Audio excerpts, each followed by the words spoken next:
शांति। 25 अगस्त 2022 साकार बाबा के महावाक्य। बाबा कहती, मीठे बच्चे, तुम संगम युगी ब्राह्मणों का धर्म और कर्म है ज्ञान अमृत पीना और पिलाना। तुम नरकवासी को स्वर्गवासी बनाने की सेवा करते हो। प्रश्न, तुम ब्राह्मणों को कर्मों की किस गुह्य गति का ज्ञान मिला हुआ है? उत्तर, अगर बाप का बनने के बाद कभी भी अपने कर्मेंद्रियों से कोई पाप कर्म किया तो एक पाप का 100 गुना दंड पड़ जाएगा। ये ज्ञान तुम ब्राह्मणों को है, इसलिए तुम को कोई भी पाप कर्म नहीं कर सकते हो। अभी तुम ब्राह्मणों का लक्ष्य है सर्वगुण संपन्न बनना, इसलिए तुम अपने अवगुणों को निकालने का ही पुरुषार्थ करो। गीत है भोलेनाथ से निराला कोई और नहीं। ओम शांति। बाबा कहते, बेहद के बाप का नाम है भोलानाथ। जरूर मनुष्य से देवता बनाने वाला भी वही है। मनुष्य तो सब है आसुरी संप्रदाय, वह मनुष्य को देवता बना न सके, उनके लिए ही गाया हुआ है। मनुष्य से देवता किए करत न लागी वार। देवता करते हैं अमरलोक में, ये है मृत्युलोक। जरूर बाप आकर मृत्युलोक में अमर कथा सुनाएंगे अमर बनाने के लिए। अब मनुष्य से देवता किए करत न लागी वार, ये किसको कहा जाए? जरूर शूद्रों को ही एडॉप्ट करता होगा ना, तो कहेंगे कि शूद्र वर्ण के मनुष्य को ब्राह्मण वर्ण में ले आती हैं। इतने सभी बच्चे कहते हैं कि हम ब्रह्मा कुमार कुमारी हैं, ब्रह्मा की संतान है, प्रजापिता है, तो उनको जरूर धर्म के बच्चे होंगे। मुख्य वंशावली है तो भी जरूर माता पिता चाहिए ना। मम्मा की भी मुख्य वंशावली कहेंगे, बाबा की भी मुख्य वंशावली तो दादे की भी मुख्य वंशावली ठहरी। बाबा कहते, कुख वंशावली का यहाँ नाम ही नहीं, वह कलियुगी ब्राह्मण है। कुख वंशावली और तुम ब्राह्मण हो मुख वंशावली। वह ब्राह्मण तो 1-2 का हथियाला बांधते हैं विष पिलाने के लिए, और तुम ब्राह्मण अमृत पिलाने परमात्मा से हथियाला बांधते हो। कितना अंतर है। वो नरकवासी बनाने वाले और यह स्वर्गवासी बनाने वाले।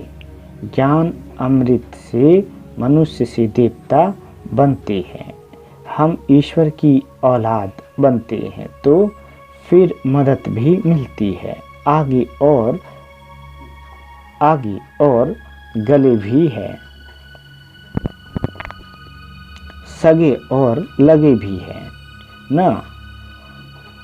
बाबा कहते, लगे बच्चों को इतनी मदद नहीं मिलेगी जितनी सगे बच्चों को। बाप का लव भी सगों पर ही रहता है। सगा बच्चा नहीं होगा तो फिर भाई के बच्चों को लव करना पड़ेगा ना। लव करना पड़े, वह धर्म का बच्चा बनाना पड़ेगा। अब तुम वर्ण को जानते हो, भल विराट स्वरूप बनाते हो, परंतु उन्हों की हिस्ट्री ज्योग्राफी कोई बता न सके। बाबा कहते कि इनसे क्या होता है, अभी बाप समझाते हैं कि ये चक्र फिरता है। इतने जन्म देवता धर्म में, इतने जन्म क्षत्रिय वर्ण में, यहाँ कोई गपोड़े की बात नहीं है। 84 जन्म सिद्ध कर बतलाते हैं। सतो प्रधान फिर सतो रजो तमो जरूर सबको बनना है। देवताएं जो सतो प्रधान थे वही फिर आकर तमो प्रधान बन गए हैं। अब ये मनुष्य सृष्टि का झाड़ जड़ जड़ीभूत हो गया है, अर्थात कब्र दाखिल है। ये है कयामत का समय। सभी का पुराना हिसाब किताब चुकतू होना है और नया जन्म होना है। बाबा कहते चोपड़ा होता है धन का, यहाँ फिर चोपड़ा कर्मों के खाते का है। आधा कल्प का खाता है मनुष्य जो पाप कर्म करते हैं। जो खाता चलता आया है, ऐसे नहीं कि एक ही बार सजा भोगने से खाता चुकतू हो जाता है। नहीं, पाप आत्मा कैसे बने? प्रतिदिन कर्मों का बोझा चढ़ते चढ़ते बिल्कुल ही तमो प्रधान बन पड़े हैं। कोई फिर कहते हैं कि सन्यासी जब सन्यास करते हैं तो वह क्यों तमो प्रधान होने चाहिए, परंतु बाप कहते उनका रजो प्रधान सन्यास अभी तुमको मिलती है श्रीमत। वह तो हुए मनुष्य की मत। जैसे लोग कहते हैं कि हम मोक्ष को पाते हैं, परंतु कैसे? सभी बाबा कहते सभी एक्टर्स तो यहाँ हाजिर जरूर रहना है, वापिस जा नहीं सकते। गीता में भी बहुत ऐसी बातें लिख दी है। पहली बात है सर्वव्यापी की। अब तुम बच्चों के अंदर है बाप की याद, रचता बाप और साथ में बाप की रचना। सिर्फ बाप नहीं, उनकी रचना को भी याद करना पड़े। अपना धंधा धोरी भी करते हो और साथ साथ मूल वतन सूक्ष्म वतन शिव बाबा की बायोग्राफी ब्रह्मा विष्णु शंकर को भी जानते हो। फिर संगम के जगत अम्बा जगत पिता को भी जान लिया है। जगत अम्बा सरस्वती गाई जाती है, उनके चित्र अनेक है। वास्तव में मुख्य एक है जगत अम्बा सरस्वती। ये ब्रह्मा व्यक्त है जो अव्यक्त बनता है। अव्यक्त के बाद वह ब्रह्मा फिर साकार महाराजा श्री नारायण बनते हैं। फिर 84 जन्म शुरू होते हैं। अब तुम धंधाधोरी भी करते रहते हो, तो कर्मेंद्रियों से ऐसा कोई पाप कर्म नहीं करना है जो विक्रम बन जाए, नहीं तो सर्वगुण संपन्न बन नहीं सकेंगे। गाते हैं ना कि मुझ निर्गुण हारे में कोई गुण नहीं। इस समय है ही झूठ खंड सचखंड स्थापन करने वाला एक बाप है। इस समय सभी मनुष्य मात्र निधन के बन पड़े हैं।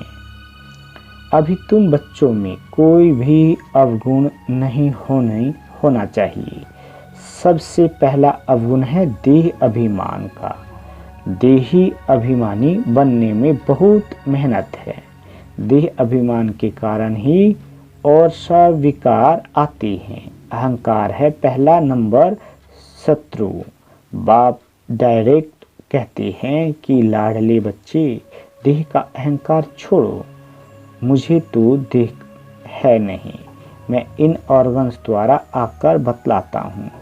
तुम इन ऑर्गन से सुनते हो और समझते हो। अब बेहद का बाप मत देते हैं कि मुझे याद करो, तो तुम्हारे विक्रम विनाश हो जाएंगे। कोई भी ऐसा पाप कर्म नहीं करो जो बंद नामी हो और पद भ्रष्ट हो जाए। बाप कहते हैं बच्चे तुम्हें कोई भी राजयोग सिखलाए स्वर्ग का मालिक बना नहीं सकते। अब बाप तुमको सच बात समझाते हैं। तुम सत्य के संग में बैठे हो। सच सुनने और सच खंड का मालिक बनने के लिए उनका नाम ही है ट्रुथ, सच्चा ज्ञान सागर। ये तो बाप कहते हैं कि मैं ज्ञान का सागर हूँ। ज्ञान सागर से तुम ज्ञान नदियाँ निकलती हो। वह नदियाँ तो पानी के सागर से निकलती है। वह पतित पावनी कैसे कहलाए? बाबा कहते जा सकती है। पतित पावन तो परमात्मा होगा ना, जो ज्ञान का सागर है। वह ज्ञान सारी दुनिया में थोड़े ही जाएंगी। ये तो बेहद के बाप का ही काम है। तो तुम शूद्र से ब्राह्मण बनते हो। ब्राह्मण है चोटी, परंतु अब सतो प्रधान नहीं कहेंगे, क्योंकि अभी सब पुरुषार्थी है, सेवा कर रहे हैं, ईश्वरीय संतान है। इसलिए ब्राह्मणों का बहुत मान है, क्योंकि भारत को स्वर्ग भी तुम बनाते हो। ऐसे नहीं कि लक्ष्मी नारायण भारत को स्वर्ग बनाते हैं, ये तो बाप जान बताते हैं। ब्राह्मणों द्वारा न कि देवताओं द्वारा पुरानी दुनिया में आकर बाप को नई सृष्टि रचनी है। बेहद के बाप ने नया मकान स्वर्ग बनाया। नई चीज को पुराना तो होना ही है। लौकिक बाप भी नया मकान बनाते हैं तो जरूर पुराना होगा। ऐसे नहीं कि बाप ने पुराना किया। सत्तो प्रधान से तमो प्रधान हर चीज जरूर बनेगी। वैसे ही सारी सृष्टि भी नई से पुरानी होगी। बाबा कहते जरूर। अब देह के सब धर्म आदि छोड़ो, अपने को आत्मा समझो। बाप सभी बच्चों के लिए कहते हैं कि अब खेल पूरा होता है, अब घर चलना है। भूल तो नहीं गए हो? मैं तुमको सहज राजयोग सिखलाने आया हूँ। हम 5000 वर्ष पहले भी मिले थे। मैंने तुमको राजयोग सिखलाया था, याद है ना? भूल तो नहीं गए हो? मैं कल्प कल्प तुमको आकर बादशाही देता हूँ, तुमको कौड़ी से हीरे जैसा बनाता हूँ। बच्चे कहते हैं बाबा इस चक्र से छूट नहीं सकते? बाप कहते नहीं, ये सृष्टि चक्र तो अनादि है। अगर चक्र से छूट जाए फिर तो दुनिया ही खत्म हो जाए। ये चक्र तो जरूर फिरना है। मैं फिर से आया हूँ। कल्प के संगम युगे आता ही रहता हूँ। उन्होंने सिर्फ युगे युगे लिख दिया है। कहते भी हैं कि पतित पावन आओ, पावन बनाओ। तुम बाबा कहते सुख धाम में ले चलो। पतित दुनिया में तो दुख ही दुख है। अच्छा, मेरे पास तो 2 धाम है, कहाँ चलेंगे?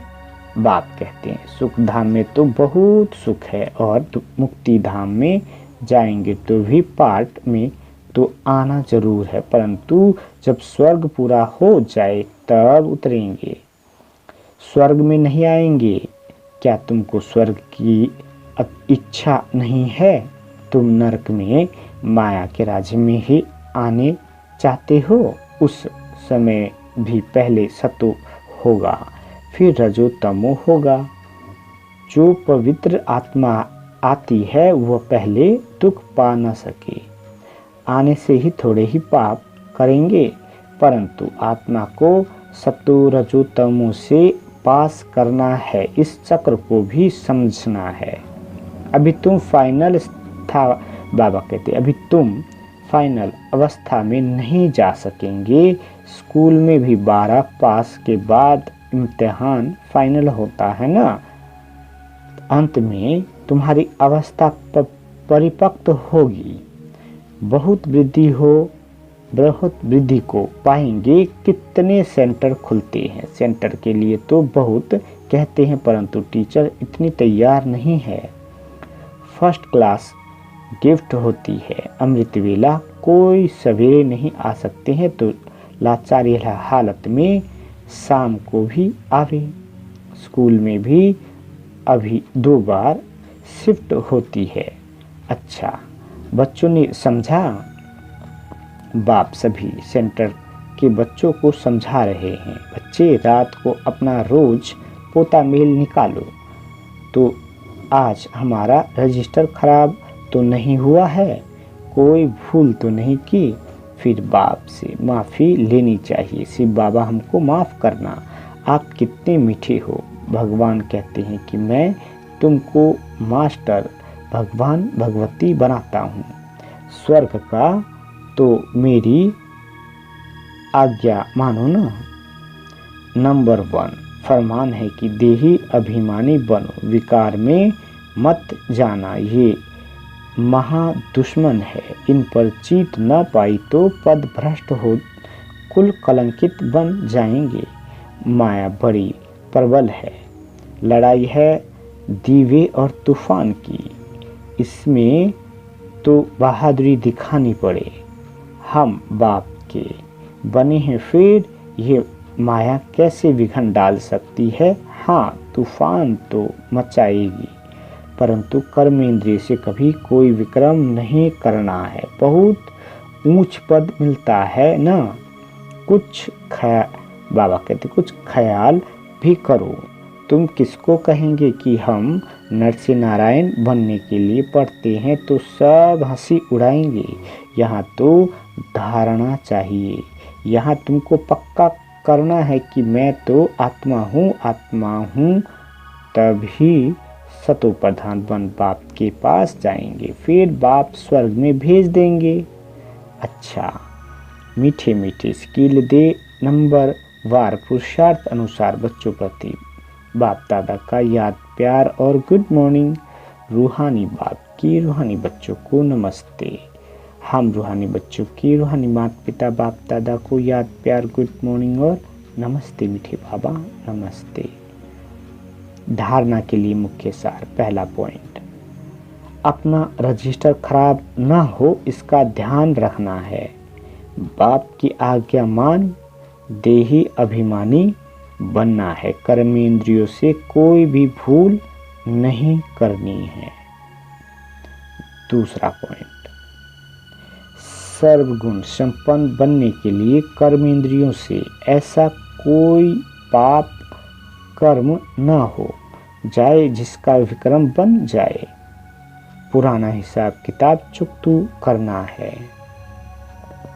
बाबा वरदान देते, अपने भाग्य की स्मृति से सदा खुशी में डांस करने वाले खुश नसीब भवा।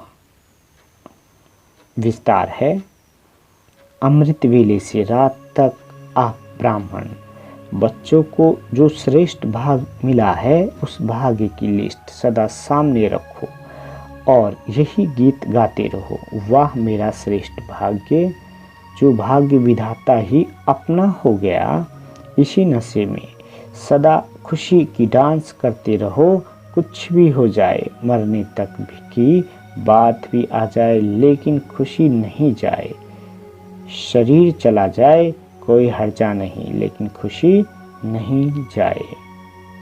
आज का स्लोगन, हर्षित मुख रहना है तो साक्षीपन की सीट पर सेट दृष्टा बनकर हर खेल को देखते चलो।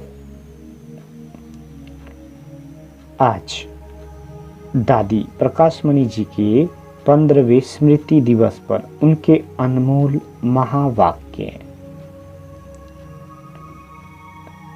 टाइटल है संपन्नता व संपूर्णता की समीपता की निशानियां। पहला, आत्मा जितना संपन्न बनती जाएगी उतना मनसा वाचा कर्मणा में कोई भी सूक्ष्म विकार नहीं रहेगा। उन्हें संपूर्णता की मंजिल समीप दिखाई देगी। दूसरा, मन वचन कर्म से सदा अहिंसक रहेंगे। कभी किसी को न दुख देंगे न दुख लेंगे। जब दुख देना और दुख लेना समाप्त हो जाता है तब संपूर्णता समीप आती है। तीसरा, जो संपूर्णता के समीप होगा वो बेहद का वैरागी होगा। उसका कहीं पर भी लगाव नहीं होगा। सबसे ममत्व टूट जाएगा। वह सबके बीच में रहते भी न्यारा और प्यारा रहेगा। चौथा, उन्हें कोई भी पुरानी वस्तु तत्वों सहित अपनी तरफ आकर्षित नहीं करेंगी। वह सदा एक बाप की ही आकर्षण में रहेगा। बुद्धि में एक बाप की याद अर्थात एकाग्र वृत्ति होगी। 5वां, वो खुद से भी संतुष्ट होगा और को भी संतुष्ट करेगा। उसका पढ़ाई की चारों सब्जेक्ट पर पूरा ध्यान होगा। 6, उनकी साक्षीपन की स्टेज रहेगी। सदा साथी का साथ अनुभव होगा। देह अभिमान की बुद्धि से अथवा पुरानी चाल चलन से किसी को भी दुख नहीं देगा। दृष्टि वृत्ति में रूहानियत और अलौकिकता होगी। 7वां पॉइंट, प्योरिटी में फुल होगा। सिर्फ ब्रह्मचर्य नहीं लेकिन ब्रह्मचारी होगा। किसी में भी उसकी आंख नहीं डूबेगी क्योंकि उसे नशा रहता हम इसकी संतान है। 8वां पॉइंट, वह किसी का अवगुण चित्त पर नहीं रखेगा। वह किसी के अवगुण नोट नहीं करेगा। पुरानी चाल पुराने संस्कार की तरफ बुद्धि नहीं जाएगी। वह सदैव स्वचिंतन में रहेगा। 9वां, जैसे साकार बाबा ने सदैव अपने को वर्ल्ड सर्वेंट कहा, जितना महान उतना निर्माण होकर रहा। निराकार निरहंकारी और निर्विकारी, वैसे सदैव अपने को सेवाधारी समझना ये भी संपूर्णता की निशानी है। 10वां, वो अपने को सदैव निमित्त समझेगा। महिमा को कभी स्वीकार नहीं करेगा। महिमा होगी जरूर क्योंकि सेवा की है, लेकिन निमित्त समझने के कारण मुख से बाबा बाबा ही निकलेगा। वह महिमा में खुश नहीं होगा और निंदा से घबराएगा नहीं। दोनों में स्थित समान होगी। 11वां, वह सबका संबंध एक बाबा से ही जुड़ाएगा। उसके मुख से बाबा के प्रति स्नेह के बोल निकलेंगे। प्यारे बाबा ने हमें अपनी प्यारी चीज दिव्य बुद्धि की सौगात दी है। उस सौगात को संभाल कर रखेगा। 12वां, ज्ञान का तीसरा नेत्र सदा खुला रहेगा। ज्ञान नेत्र खुला होने के कारण सदैव समर्थ संकल्प चलेगा। यह भी संपूर्णता की निशानी है। 13वां, उसका हर कर्म श्रीमत प्रमाण होगा। श्रीमत में कभी मन मत मिक्स नहीं करेगा। दिव्य बुद्धि के आधार पर हर कर्म होता रहे, ये भी संपूर्णता की निशानी है। 14वां, वह आज्ञाकारी वफादार होगा। एक बल एक भरोसा, सर्व संबंध एक से किसी तरफ भी झुकाव नहीं। ऐसा लगाव झुकाव से मुक्त होगा। 15वां, उन्हें कोई भी परिस्थिति नथिंग न्यू लगेगी। 5000 वर्ष की बात ऐसे अनुभव होगी जैसे ये तो कल की बात है। अच्छा, ओम शांति। बाबा